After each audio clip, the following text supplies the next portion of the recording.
to my channel. Oh my gosh, it's been so long since I said that. Do you know how long it's been since I said that? Said that. Even Kizungu has left the group chat. I don't know the English.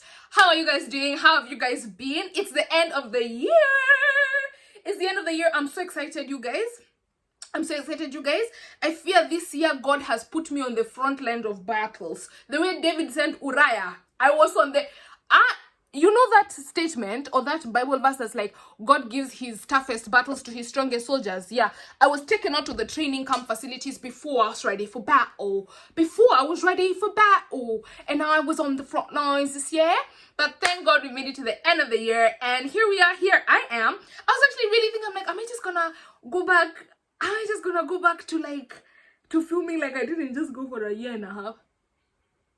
Yeah, I will. I literally said, I don't know if you guys know that video, that one for, hey y'all, how y'all doing?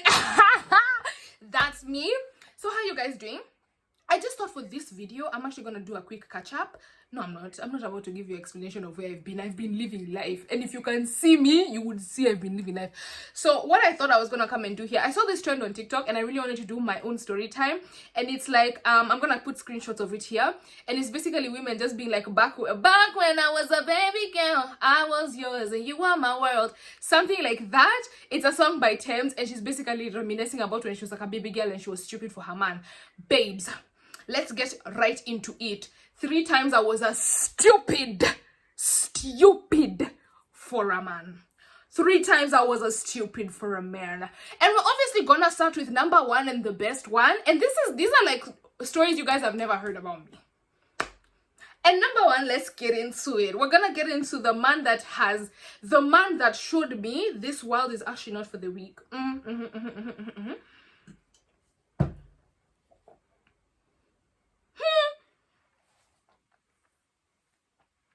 This guy, I met this guy when I was in A level, and you guys, let me set the scene, let me set the tone for you. So I remember seeing this guy walking down the path. I was in A level, we were sitting like in the general place where people sit after school, like people are going home, some are going to the boarding house. Me, I'm just there, like I'm chilling, right? I see this man walk towards us. It was like a ray of light. It was like a blessing from God. I said, who is there? Who is there? He was like walking in slow motion and I swear I saw him do to like so cringe. I saw him like, this guy had busted my head. My head was busted in. I actually believe I had never had a crush until I crushed on him. I believe I had never had a crush until I crushed on him. Now, the major big flag. What color is my skin, please? What color is my skin? My skin is dark. That's where we begin this horror story. So I get with this guy. I'm dark skinned. He's obviously yellow. Not like, genuinely speaking, this guy was so light skinned, like people used to literally make fun of him and be like, he is yellow. And because of that, he felt like he was doing me a favor by being with him. And the shit this man put me through. And I'm going to do like a whole different story time on that man like one day soon when I'm ready. But like my heart still needs to heal. But like when I tell you the top things on top of the colorism and the rubbish, I tell you, back then when I was a baby girl, the one stupid thing I did for this man was, I will never forget, we had just come from, I don't know how many breakup, because obviously we were literally breaking up like it's tennis. Your turn, my turn. Finally, we came from a breakup. We are now discussing it. We're like, oh my God, I'd never want to lose you.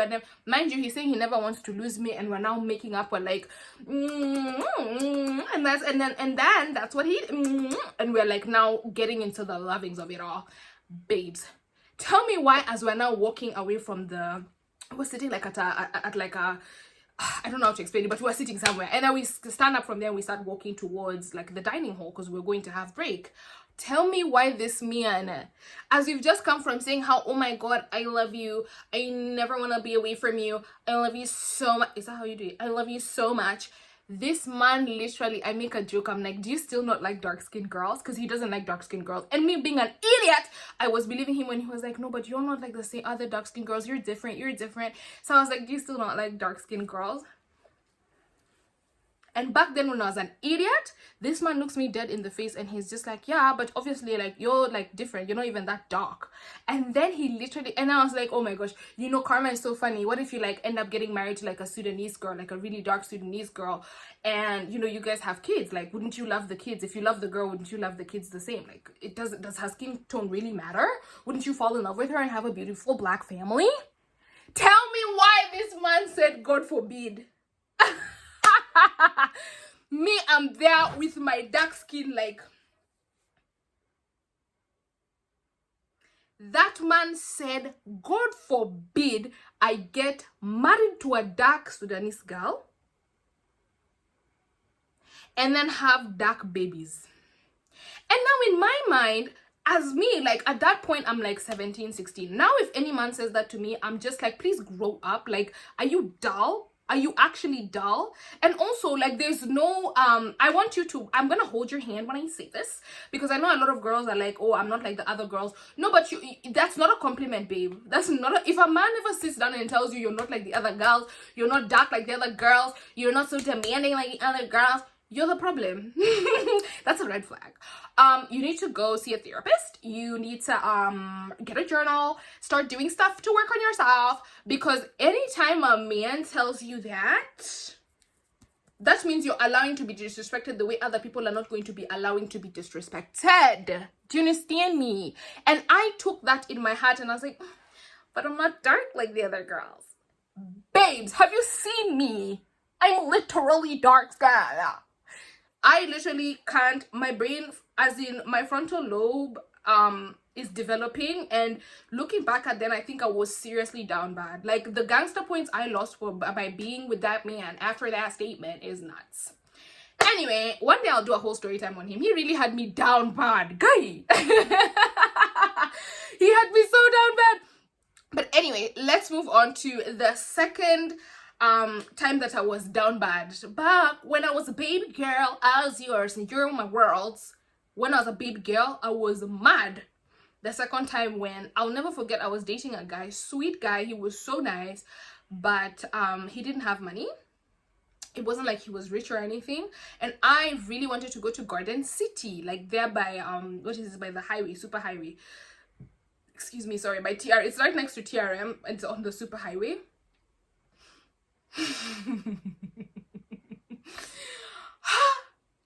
I wanted to go out with this guy. So what I did, I really liked him. So okay, I liked him. I'm not gonna say I really liked him, because comparison to what stupidity I was doing with the colorist guy, nah, this one it wasn't as bad. I wasn't so down bad. So now I remember with this guy, he was like, oh, he doesn't have enough money to take me out on a date. And I was like, you know what, babe, I got you. So I decided to go and cook food that my father had bought for us in the house.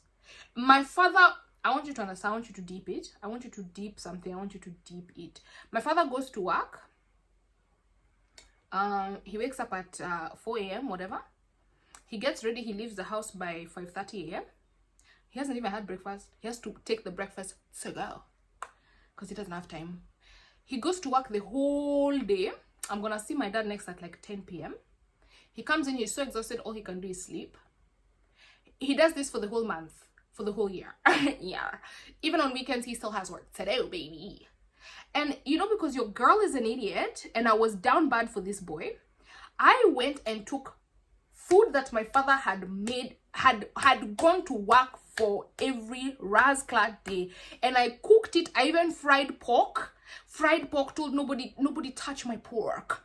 And I carried that food in a mataru, and I went to Garden City, and I carried a kikoi. So we now put a kikoi out there on Garden City, and we are now there eating food that I had cooked on the kikoi I had bought. And this homie didn't bring anything.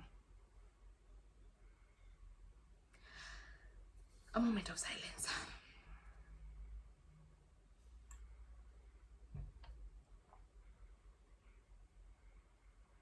Don't allow a man to carry you for a fool. Do you understand what I'm saying? Do not allow a man to carry you for a fool. Do you hear me? Do you hear me or do you not hear me? Let's move on to the last one. The last time I let a man, or I acted the fool for a man. When was actually the last time? I can't even remember, you guys. I actually think that's it. I don't have 3 experiences. Those are the 2. But if I start digressing into the blood, oh, I almost forgot him. Come to the front, come to the front. So I'll never forget, I was dating a guy that was much older than me. This one, let's just say, suffice to say, he was over the age limit and I was below the age limit. Okay, and I was in boarding school at the time, so the relationship was mainly like online. And I'll never forget that I had like his phone number written on at boarding school. You could only call once a week, and you could only call your family once a week. Because I'm an idiot, I wasn't calling my family. Like, I'd call my family half the time, and the other half the time I would be using to call a boy. And this whole relationship is like basically online, because me and this guy, we don't see each other because I'm in boarding school. I'll never forget, my friend lost that she tore that paper where his phone number was written. I literally almost ended a friendship that was a good friendship because of that. I was calling this guy in school, guys. In school, guys. The one phone call I had per day.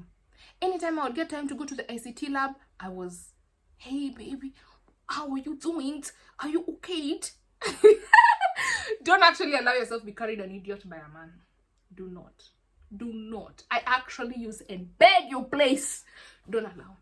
But anyway, yeah, that's been my story. That's been my life story. Thanks so much for taking the time to listen. I'm probably gonna upload this like immediately I click out, because I literally usually do this thing where I'll film and then I'll get the ick and be like, I can't, and then I remove the actual video. So I'm going to press out and then I'm gonna post this immediately.